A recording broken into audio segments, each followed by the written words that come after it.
Zbardhen detaje të reja nga atentati në Rinës ku mbeti i vrar Gilmando Dani 47 vjeç dhe u plagos Muçi Shaljani, i njohur edhe si Mustafa Sheqeri, teksa dilnin nga aeroporti ndërkombëtar. Klan News ka parë pamjet e atentatit ku rezultojnë se kanë qenë 4 persona që kanë marrë pjesë në vrasje. 3 kanë qelluar me breshëri automatiku dhe 1 ka qenë shofer.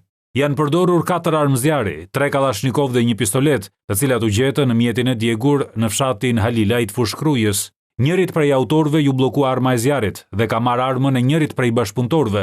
Njëri prej autorëve ka qelluar edhe me pistolet pranë derës së mjetit ku ndodhej objektivi, Gilmando Dani.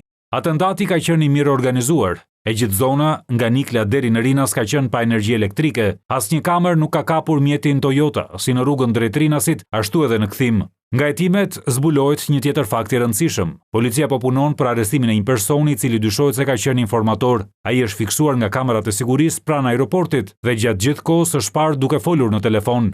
Dyshimet janë se vrasësit kanë pasur bashkëpunëtor edhe një person në Barcelonë, i cili mund t'i ketë informuar për shtyrjen 2 herë të fluturimit. Konfirmohet se targat e mjetit Toyota të përdorur nga autorët rezultojnë të vjedhura një vit më parë në Greqi, ndërsa ende nuk ka informacione të sakta për automjetin për shkak se nuk është rikuperuar numri shasis nga djegja.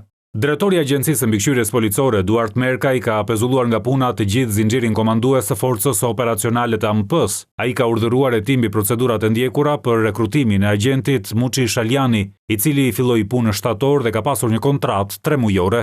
Në lidhje me këto hetime, drejtori Merkaj ka zhvilluar paraditën e së mërkurës një takime dhe me ministren e brendshme Albana Koçiu. Agenti vijon të jetë në gjendje kritike për jetën në spitalin e traumës. Sipas mjekëve, ai është i intubuar. 40 vjeçari ka marrë 10 plumba, 2 prej të cilëve në kokë, çka ka bërë që mjekët të mos kryejnë operacione dhe ta mbajnë në monitorim.